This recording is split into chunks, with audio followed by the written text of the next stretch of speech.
सुरक्षा में एनएसए का भी एक बहुत बड़ा योगदान रहता है और वही चीज़ ऑपरेशन सिंदूर में देखने को आई। तो राष्ट्रीय सुरक्षा सलाहकार ने राष्ट्रीय सेना को स्पष्ट फैसले और मार्गदर्शन दिए, जिसमें जो है लक्ष्य का चुनाव, टारगेट सिलेक्शन वगैरह में मदद, सैन्य बल का प्रयोग कब, कितनी क्वांटिटी में, नपी तुली, सटीक और नॉन एस्केलेटरी तरीके से करना, डी एस्केलेशन की नीति और तरीके, कूटनीति का प्रबल प्रयोग, मतलब वो बाहर के लोगों से बातचीत करने का उनका सिलसिला जारी रहा था। सबसे बाहर का जो घेरा है उसको हम राष्ट्र की सुरक्षा इससे जोड़ सकते हैं। इन तीन घेरों में सबसे बीच का जो घेरा है वो सैन्य तत्परता या मिलिट्री प्रिपेयर्डनेस के बारे में है। इन्हें हमारी सेनाओं की संरचना, उनकी युद्ध क्षमता, प्रशिक्षण, सिद्धांतों की मजबूती और युद्ध योजनाओं को लागू करने जैसी विषय जो है शामिल होते हैं।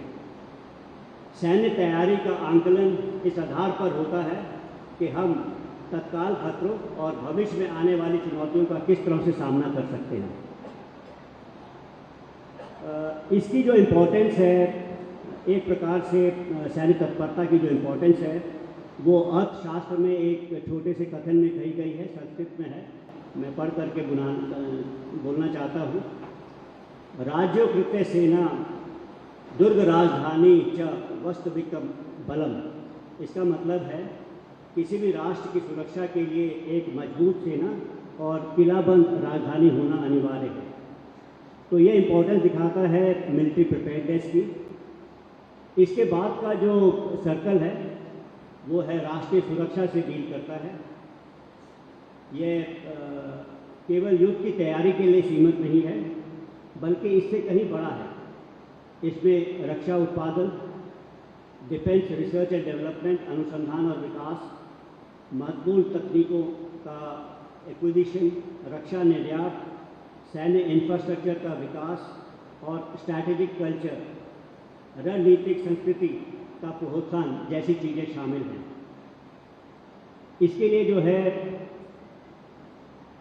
छात्र टाइम के से ही, जैसे कि हमारे गोरखपुर में सैनिक स्कूल है, लखनऊ में सैनिक स्कूल है, आर्म फोर्सेस के सैन्य अकादमियाँ हैं, इसके अलावा एडवांस ट्रेनिंग के लिए वॉर कॉलेजेस जैसे इंस्टीट्यूशंस हैं, ये सब होना जरूरी है। सामान्य नागरिकों को भी राष्ट्र सुरक्षा के बारे में बताने के लिए एनसीसी जैसे जो है कार्यक्रम भी चलाए जाते हैं।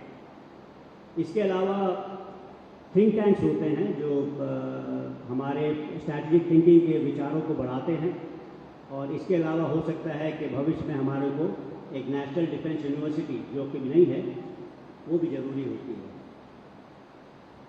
राष्ट्रीय रक्षा की जब हम बात करते हैं, इसका एक बड़ा अहम तत्व और है, वो है आत्मनिर्भरता।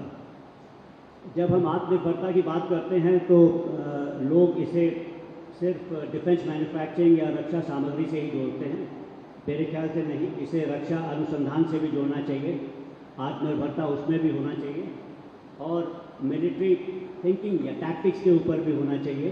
इसमें जो है सोच जो है भारतीय सोच होनी चाहिए, जो है हमारे पे उत्पन्न हो। तो इनका होना बहुत ज़रूरी है, क्योंकि युद्ध में अगर हम चाहते हैं कि सरप्राइज़ हो, सरप्राइज़ और डिसेप्शन युद्ध में जीतने के लिए एक बहुत इम्पॉर्टेंट फैक्टर होता है। अगर हम ये चाहते हैं तो जो आत्मनिर्भरता है ना ही डिफेंस मैन्युफैक्चरिंग में, डिफेंस अनुसंधान में, बल्कि हमारी सोच में भी होनी चाहिए। राष्ट्र का जो सुरक्षा जो है वो तीसरा सबसे बड़ा सर्कल है और बाहरी सर्कल है, और यह सबसे व्यापक और दीर्घकालीन दृष्टि से राष्ट्र की सुरक्षा को देखता है। इसमें कूटनीति, डिप्लोमेसी, अर्थव्यवस्था, व्यापार, पारंपरिक सुरक्षा, मानव सुरक्षा, तकनीक, टेक्नोलॉजी, ये सब विषय जो है इसमें जो है शामिल होते हैं। और जब भी हम राष्ट्र की सुरक्षा की बात करते हैं, जो सबसे बड़ा घेरा है, बाहर का घेरा है, ये हमेशा एक दीर्घकालीन दृष्टि से जो है इस चीज़ को देखता है, और रीजनल सिक्योरिटी लैंडस्केप वगैरह को भी गहराई से समझता है। ये तीन घेरों के अंदर ऐसा नहीं है कि ये आइसोलेशन में काम करते हैं, अलग अलग तरीके से काम करते हैं, बल्कि एक राष्ट्रीय सुरक्षा अच्छी होगी अगर ये एक साथ समन्वय से मिल करके काम करें। और ये एक अच्छी आधारशिला बनती है ऑर्गेनाइजेशन स्ट्रक्चर्स किसी भी एक स्ट्रॉन्ग राष्ट्र के लिए। भारत में इन तीनों व्यवस्थाओं का संचालन करने के लिए अलग अलग संगठन हैं, जैसे कि जब मैंने आपको बताया कि सैन्य सुरक्षा जो मिलिट्री प्रिपेयर्डनेस है उसके लिए आर्म फोर्सेज हैं, चीफ ऑफ डिफेंस स्टाफ वगैरह हैं। जब हम राष्ट्र की रक्षा की बात करते हैं, राष्ट्र रक्षा, तो उसके लिए रक्षा मंत्री जी मिनिस्ट्री ऑफ डिफेंस हैं। और जब हम राष्ट्र की सुरक्षा व्यापक तौर पे बड़े पैमाने में देखते हैं तो उसमें cabinet committee of security, prime ministers का ऑफिस, नेशनल सिक्योरिटी एडवाइज़र, ये सब शामिल होते हैं। तो ये सारे जो घटक हैं एक साथ मिल करके जब काम करते हैं तब राष्ट्र सुरक्षित बनता है। अब मैंने आपको ये बताया कि किस तरह से राष्ट्र के पास में खतरे होते हैं और जो राष्ट्र की सुरक्षा है उसको एक थ्योरेटिकल फॉर्म में किस तरह से देखा जाता है उसके बारे में मैंने बताया। अब मैं आपको युद्ध और राजनीति के बीच के संबंध के बारे में बात करूंगा, उस पर प्रकाश डालूंगा। बहुत पहले प्रूशिया नाम का एक देश था जो अभी जर्मनी है, वहाँ के एक प्रसिद्ध सैनिक विचारक थे, उनका नाम था कार्ल वॉन क्लॉज़विट्ज़। उनका एक बड़ा फेमस कथन है, अंग्रेजी में है, जिसे कहते हैं कि war is a continuation of politics by other means, अर्थात युद्ध राजनीति का ही विस्तार है। जब मैं राजनीति की बात कर रहा हूँ इसमें, तो ये घरेलू राजनीति नहीं बल्कि अंतर्राष्ट्रीय जियोपॉलिटिक्स के बारे में है। और इस स्टेटमेंट का कि युद्ध राजनीति का ही विस्तार है, इसकी दो गहरे जो है निष्कर्ष निकलते हैं। पहला निष्कर्ष ये है कि युद्ध और अंतर्राष्ट्रीय राजनीति को अलग अलग नहीं देखा जा सकता। युद्ध राजनीतिक उद्देश्यों को प्राप्त करने का एक साधन होता है, और दूसरा, एक प्रजातांत्रिक व्यवस्था में सैन्य शक्ति राष्ट्र संस्था के अधीन होती है, उसके नीचे काम करती है। तो दोनों के बीच में एक समन्वय होना बहुत ज़रूरी है। और जब किसी भी एक राष्ट्र की सरकार इस नतीजे पर पहुंचती है कि उसे अपने राजनीतिक उद्देश्य पूरा करने के लिए या राष्ट्र हितों को बचाने के लिए बल का प्रयोग करने की ज़रूरत है, युद्ध का सहयोग लेने की ज़रूरत है, तब जो सैन्य अधिकारी होते हैं, मेरे जैसे अधिकारी होते हैं, उनके दो दायित्व बनते हैं। नंबर एक, सरकार को बल प्रयोग करने के लिए ज़्यादा से ज़्यादा विकल्प प्रोड्यूस करें। नंबर दो, सैन्य क्षमता पर भरोसा दिला सके ताकि सरकार बड़े और चुनौतीपूर्ण निर्णय ले सके। तो ये दोनों चीज़ें जो है एक सैनिक अधिकारी या सीनियर लीडरशिप की जो है जिम्मेवारी होती है। इन सैन्य विकल्पों में जो कि हम सरकार को पेश करते हैं, कितनी विविधता होगी, ये दो चीज़ों पर निर्भर है। पहला, शांति काल में सरकार ने उसके लिए सैन्य क्षमता को बढ़ाने के लिए कितना खर्च किया, क्या क्या चीज़ें उन्होंने लगाई, ये बहुत ज़रूरी है। और दूसरा जो है, ये विविधताएँ जो हैं विकल्पों में होंगी अगर जो सैन्य लीडरशिप जो है अगेन शांति काल के अंदर सैन्य प्रशिक्षण के ऊपर समय व्यतीत करेगी और एक तरह तरह की युद्ध नीति बना करके रखेगी। इसमें कंटीजेंसी प्लानिंग शामिल है और उनकी जो सैन्य योजनाएं हैं जो हैं प्रासंगिक, रेलेवेंट होनी चाहिए।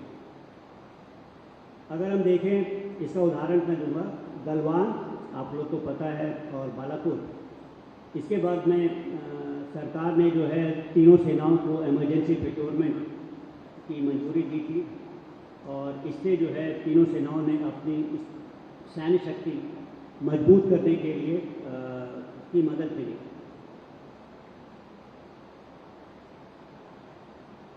भारत और पाकिस्तान दोनों ही देशों ने बालाकोट के बाद में मेरे ख्याल से अलग अलग सीख ली।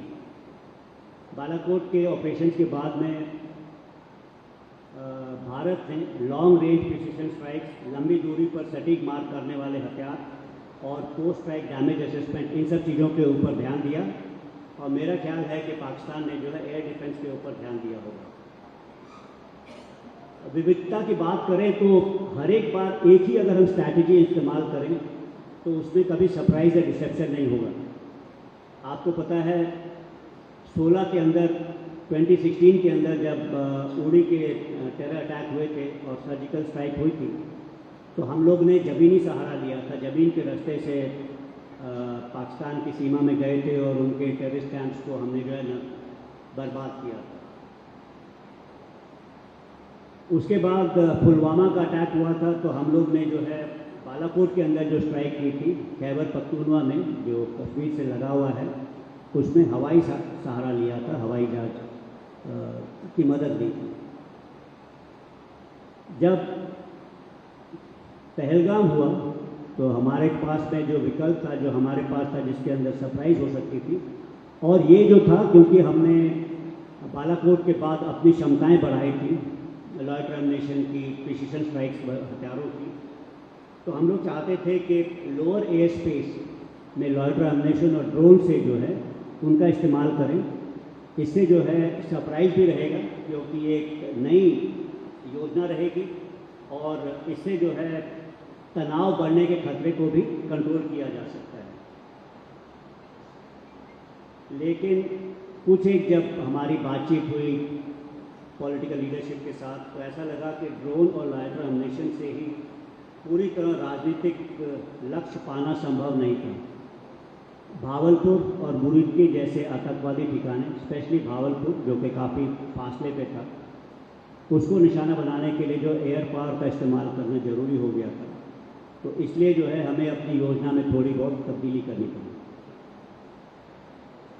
यहाँ पर मैं एक बात और स्पष्ट करना चाहता हूँ कि राजनीतिक नेतृत्व का एक और महत्वपूर्ण दायित्व ये है कि सैन्य बलों को जो है सही दिशा और सही मार्गदर्शन प्राप्त करें।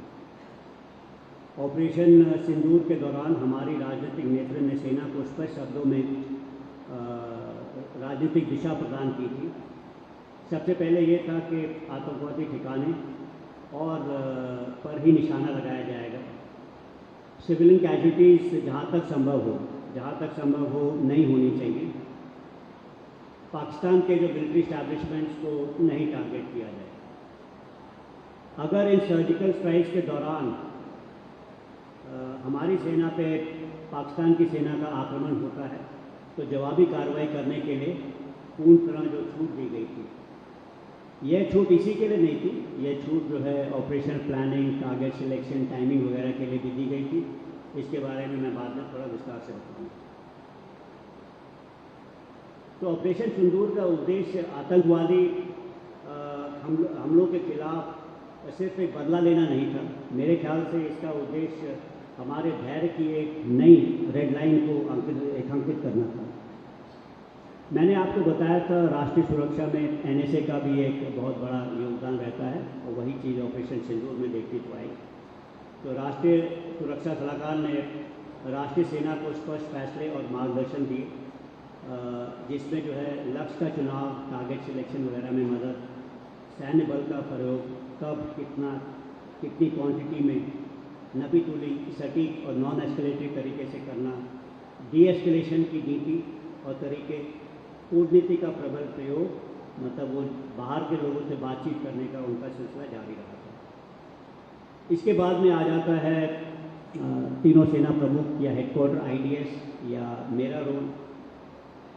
मैं और मेरे प्रेडिसेसर जो थे जनरल बिपिन रावत, हम लोग का मेन काम ये है कि तीनों सेनाओं के बीच में तालमेल बना के रखें, एकीकरण और संयुक्तिकरण की प्रक्रिया को शुरू रखें, जो कि हमने पिछले 2-3 सालों से काफ़ी तेज़ी ला रखी थी इसमें। और इस चीज़ के जो है एग्जाम्पल्स के इनके कारण जो है हम लोग को सफलता मिली। हमने कम्युनिकेशन सिस्टम को एकीकरण करने की कोशिश की थी आर्मी, नेवी, एयरफोर्स में। एयर डिफेंस को एकीकरण करने की कोशिश की थी। Electronic intelligence, counter US system जो ड्रोन्स के अगेंस्ट में कार्रवाई होती है, इन सब को एकीकरण करने की कोशिश की थी।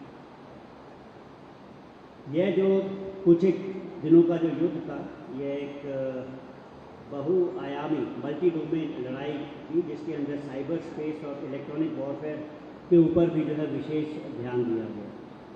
तीनों सेनाओं की योजनाओं के बीच के अंदर की कोऑर्डिनेशन, प्लानिंग, मूवमेंट के ऊपर भी जो कोऑर्डिनेशन था, वो हेडक्वार्टर आईडीएस या सीडीएस के ऑफिस द्वारा किया गया।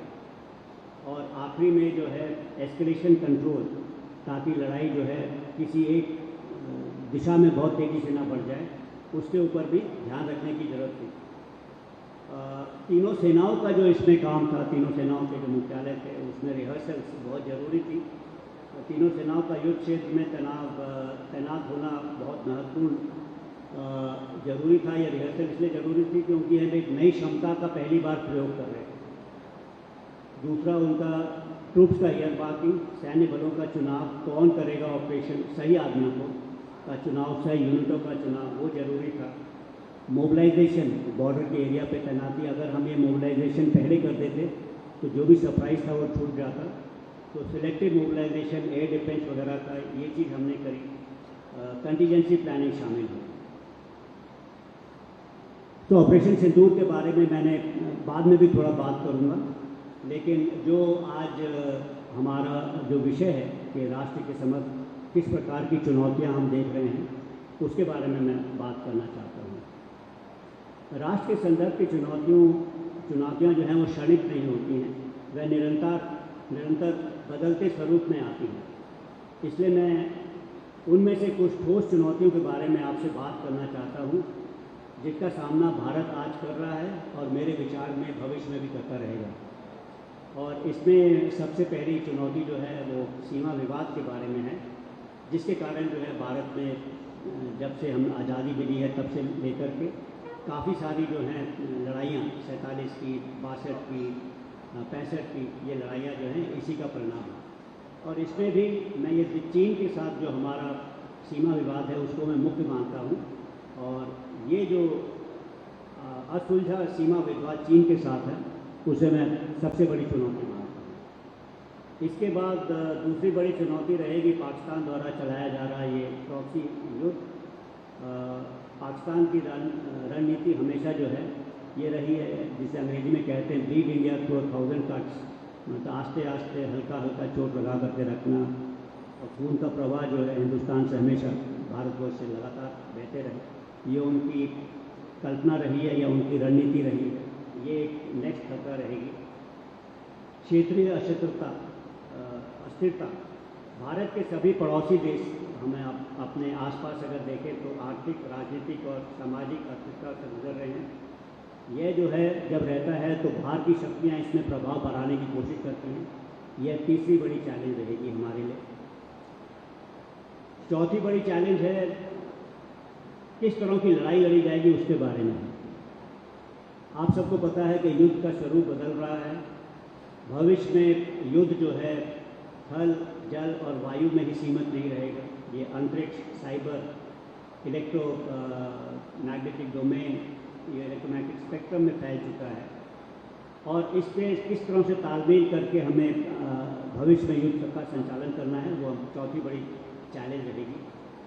पांचवी चैलेंज जो रहेगी, हमारे जो दोनों विरोधी प्रतिद्वंदी हैं परमाणु हथियारों से संपन्न हैं, तो ये हमेशा एक चुनौती रहेगी कि किस तरह की हम कन्वेंशनल लड़ाई लड़ें और किस तरह के ऑपरेशन चुनें उनके साथ।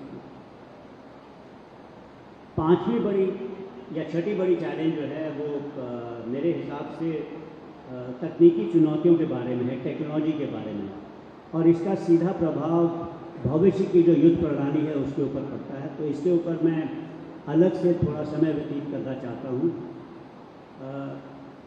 युद्ध जो है अब एक तरह से बुद्धिमान, इंटेलिजेंट होता जा रहा है, डिजिटल होता जा रहा है, विकेंद्रित, डिसेंट्रलाइज होता जा रहा है और पारदर्शी होता जा रहा है। और इसमें जो है 4 मुख्य ट्रेंड देखने को मिलते हैं जो कि युद्ध को आगे की तरफ खींचते हैं। पहली चीज़ है पारदर्शिता। जो सेंसर्स हैं, सेंसर्स की टेक्नोलॉजी की मदद से युद्ध क्षेत्र में पारदर्शिता और स्थिति की जागरूकता, सिचुएशनल अवेयरनेस बढ़ती ही जा रही है। प्रकृति ने बनाए हुए जो सेंसर्स हैं, अगर हम उन सेंसर्स को, आँख को अगर एक इलेक्ट्रो ऑप्टिकल सेंसर माने तो विश्व की जनसंख्या सिर्फ 8 बिलियन है, तो 16 बिलियन सेंसर्स हो सकते हैं। लेकिन जो प्राकृतिक सेंसर्स हैं उससे कहीं ज़्यादा है। आप सबके मोबाइल फ़ोन में सेंसर्स लगे हुए हैं, यहाँ कैमराज में सेंसर लगे हुए हैं, आप सड़कों पे जाओ तो सेंसर लगे हुए हैं, सैटेलाइट, हवाई जहाज सब में सेंसर लगे हुए हैं। और इनमें जो है ये 8 बिलियन से कहीं ज़्यादा होंगे, और इसमें जो इनकी विभिन्नता है वो भी अलग अलग है। इलेक्ट्रो ऑप्टिकल है, सार है, magnetic, seismic, acoustic, chemical, biological, तरह के सेंसर्स हैं जो कि हम प्राकृतिक जो दिए हुए हैं, जैसे जैसे सूंघना, देखना, सुनना, इससे कहीं ज़्यादा की क्षमता प्राप्त कर रहे हैं। दूसरा जो ट्रेंड नज़र आता है वो रोबोटिक्स और ऑटोनोमस वॉरफेयर के बारे में, जिसमें जो है स्वचालित ड्रोन्स, मानव रहित टेक्नोलॉजी का इस्तेमाल काफ़ी तेज़ी से आ रहा है।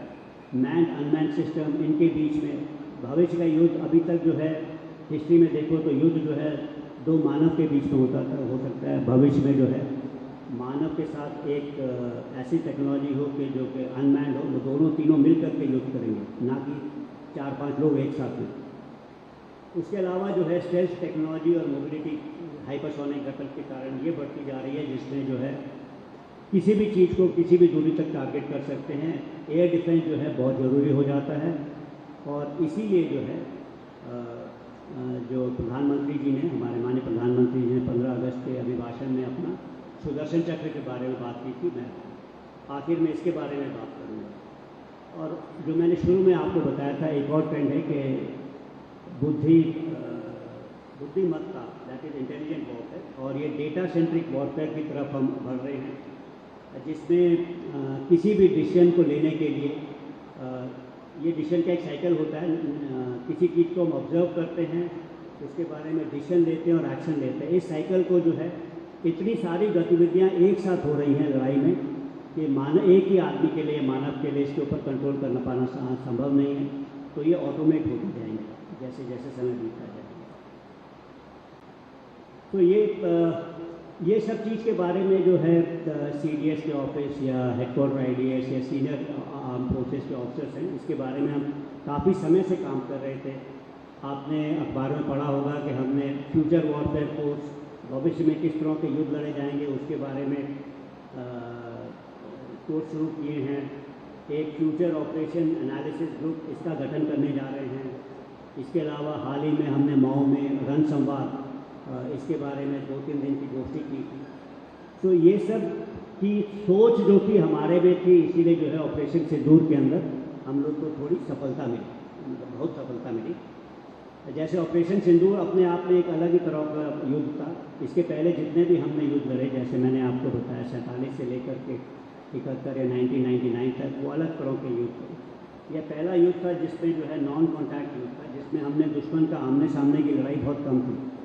हमने अगर दुश्मन को देखा तो सेंसर्स के थ्रू या सैटेलाइट इमेजरीज के थ्रू दुश्मन को देखा, ना कि आमने सामने इसे देखा। तो ये एक नॉन कॉन्टैक्ट युद्ध था।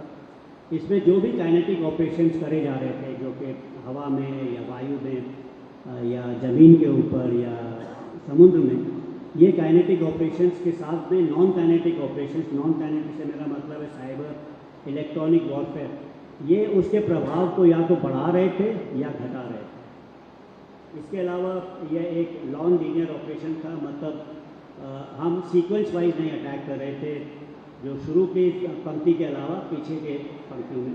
तो इसमें कोई इस तरह की लड़ाई में ना कोई फ्रंट था ना कोई रेयर था। यह एक नेटवर्क और इंटीग्रेटेड लड़ाई थी। ऑपरेशन सिंदूर के बाद में आपने एक नए विषय के बारे में मैं बात करना चाहता हूं, जिसके बारे में काफ़ी आप लोगों ने सुना भी है। यह है न्यू नॉर्मल। हमारे माननीय प्रधानमंत्री जी ने ऑपरेशन सिंदूर के बाद में इसकी बारे में बात की है कि नए पैमाने तय किए जाएंगे, नया नॉर्मल होगा।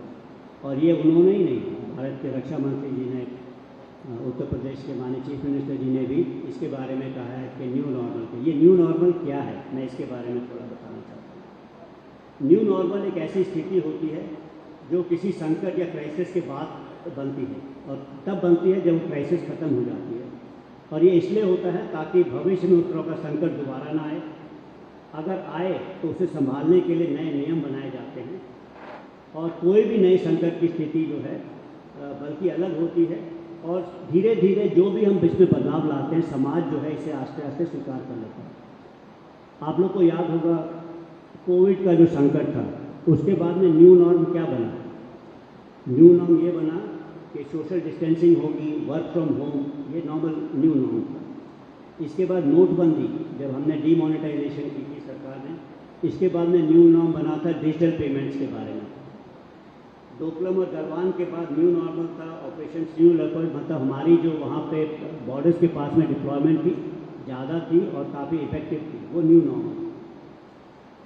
तो ये न्यू नॉर्मल इस क्राइसिस के बाद ऑपरेशन सिंदूर के बारे में भी, न्यू नॉर्मल के बारे में काफ़ी लोग इसके बारे में बात कर चुके हैं, और 3-4 चीज़ें जो उसमें से सामने आती हैं, मैं उनके बारे में बात करना चाहता हूँ।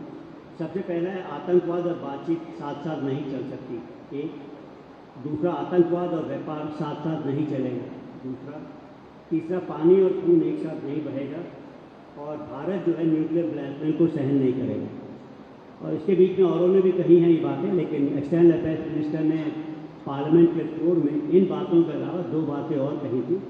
उन्होंने कहा था कि terrorist will not be treated as proxies, मतलब आतंकवादियों को प्रॉक्सी यानी शत्रु के प्रतिनिधि के रूप में ही देखा जाएगा। और सेकंड था, उन्होंने ये भी कहा था कि क्रॉस बॉर्डर टेररिज्म जो है, इसको अप्रोप्रिएट रिस्पॉन्स, जल्दी से जल्दी रिस्पॉन्स दिया जाएगा।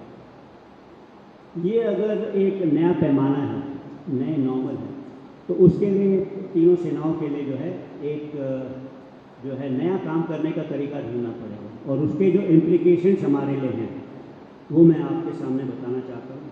सबसे पहला है, जो मैंने एक बार मिलिट्री प्रिपेयर्डनेस के बारे में कहा था, तो अब ये जो है 24/7 365 डेज, मतलब इस तरह की तैयारी हमेशा रहनी पड़ेगी। या मैं इसलिए भी कह रहा हूँ क्योंकि ऑपरेशन सिंदूर जो है ऑफिशियली टर्मिनेट नहीं किया गया है, लेकिन फिर भी जो इसी कारणवश और वैसे भी मतलब हमें जो है इसके बाद में हमेशा जो है चौकन्ना रहना पड़ेगा। दूसरा चीज़ जो है, क्योंकि हम कह रहे हैं कि टेररिस्ट को कहीं पे भी जो है ढूंढ करके मारेंगे, इसके ऊपर 2 तात्पर्य होते हैं। मतलब हमारे इंटेलिजेंस जो है पूरे हमारे जो शत्रु देश हैं पूरे एरिया को कवर करना पड़ेगा, और ऑपरेशनल रीच जो है, हमारी हथियारों की जो रीच है वो बढ़ानी पड़ेगी, गहराई, दायरा और डोमेन, तीनों में। डोमेन से मेरा मतलब है नभ, जल और थल, और इसके अलावा साइबर, स्पेस, इन सब में। एक और जो इससे निष्कर्ष निकलता है कि आतंकवादी और उनके हैंडलरों को एक ही तरह से वैध टारगेट माना जाएगा। इसके अलावा हमें अगर इमीडिएट टारगेटिंग या इस तरह की बात करनी है, तो परसिस्टेंट सर्वेलेंस, मतलब सर्वेलेंस जो है हमेशा 24/7 रखनी पड़ेगी। तो ये स्पेस बेस्ड एसेट्स के अलावा किसी और चीज़ से नहीं हो सकती, तो स्पेस में सर्वेलेंस का ध्यान देना पड़ेगा। एस्केलेशन कंट्रोल को सुनिश्चित करना पड़ेगा। भारत के स्ट्रैटेजिक और इकोनॉमिक संपत्तियों की सुरक्षा करनी पड़ेगी। और पाकिस्तान की एक स्ट्रैटेजी है जिसका नाम है फुल स्पेक्ट्रम डिफेंस, उसका जो है हमें पूरी शक्ति के साथ पूर्णतः परिवाद करना पड़ेगा, मतलब उसे कंटेस्ट करना पड़ेगा हर एक लेवल के ऊपर। यह करने के लिए जो है हमें अपनी क्षमताओं में विकास करना पड़ेगा, जिसके अंदर लॉन्ग रेंज प्रिसिशन टारगेटिंग के बारे में है। और ये लॉन्ग रेंज प्रिसिशन टारगेटिंग तो है, लेकिन हमें भारतीय मूल के अपने तरह के हथियार बनाने पड़ेंगे। एयर डिफेंस और काउंटर यूएस सिस्टम, ड्रोन्स के बारे में एकीकरण की को और भी ज़्यादा मजबूत करना पड़ेगा। इंटीग्रेटेड बैटल के लिए नई संरचनाएँ और प्रतिक्रियाएँ विकसित करनी पड़ेंगी। इलेक्ट्रॉनिक वॉरफेयर और एलिट के बारे में, स्पेस, साइबर, इन सब के बारे में भी ध्यान देना पड़ेगा। Artificial intelligence, machine learning, quantum autonomous technologies जैसी डिस्ट्रप्टिव टेक्नोलॉजीज़ के बारे में भी ध्यान देना पड़ेगा।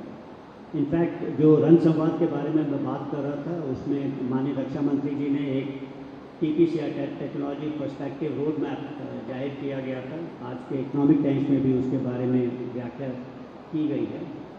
तो ये सारी चीज़ों को हमें एक साथ मिल करके काम करने की ज़रूरत है। तो आज के अभिभाषण में अगर मैं सुदर्शन चक्र का बात ना करूं तो वो आज का अभिभाषण अधूरा रह जाएगा। इसकी पहली चर्चा जो है हमारे माननीय प्रधानमंत्री जी ने इंडिपेंडेंस डे के भाषण में लाल किले के चीफ से जो है करी थी कि हम एक सुदर्शन चक्र बनाएंगे 2035 तक। तो मेरे विचार से ये एक मल्टी लेयर डिफेंस शील्ड होगा जो सामरिक, स्ट्रैटेजिक, नागरिक और धार्मिक स्थलों को सुरक्षा प्रदान करेगा। मिशन का उद्देश्य न केवल रक्षा करना ही नहीं, बल्कि दुश्मन पर रिटेलिएटरी स्ट्राइक, जवाबी प्रहार करने की क्षमता भी रखनी चाहिए। तो एक तरह से ये सोल और शील्ड दोनों का काम करेगा। तीसरी चीज़ जो हमारे पास चुनौती रहेगी कि जो प्रधानमंत्री जी ने कहा है कि ये स्वदेशी टेक्नोलॉजी पर आधारित होगा और इसके पे शोध और विकास जो है भारत में ही किया जाएगा। ये मेरे ख्याल से बहुत ज़रूरी है और ये अत्यंत ही आधुनिक एयर डिफेंस प्रणाली आयरन डोम से प्रेरित है और इसकी हमें जो है काफ़ी मॉडर्न टेक्नोलॉजीज़ का इसमें इस्तेमाल करना पड़ेगा।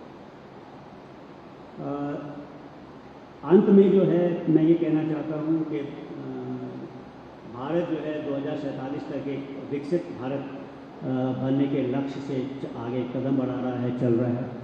इस विकसित भारत को सुरक्षित और सशक्त भारत होना चाहिए। हमारी जो पॉलिसीज़ हैं, हम विश्व बंधु या वासुदेव कुटुंबकम जैसे आदर्शों से प्रेरित होकर भारत एक भरोसेमंद वैश्विक साझेदार ट्रस्टेड ग्लोबल पार्टनर की भूमिका निभाना चाहता है।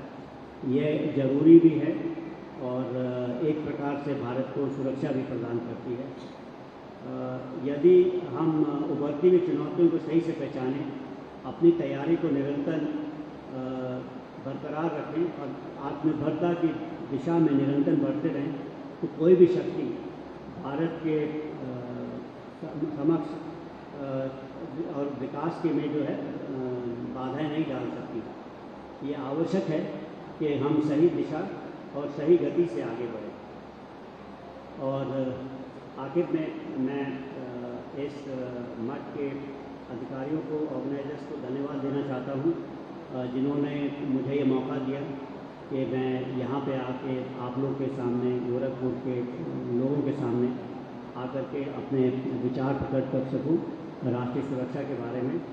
और मैं जो है आने वाले समय में गोरखपुर की नहीं, मठ की सभी की जो है मंगल कामना करता हूँ और सफलता की कामना करता हूँ। और मैं चाहता हूँ कि हम सब मिलकर के जो है भारत के भविष्य के लिए, रिसर्जेंस के लिए एक साथ मिल कर के काम करें और बढ़ चढ़ करके अपना योगदान दें। मुझे बस इतना ही कहना था। धन्यवाद और जय हिंद।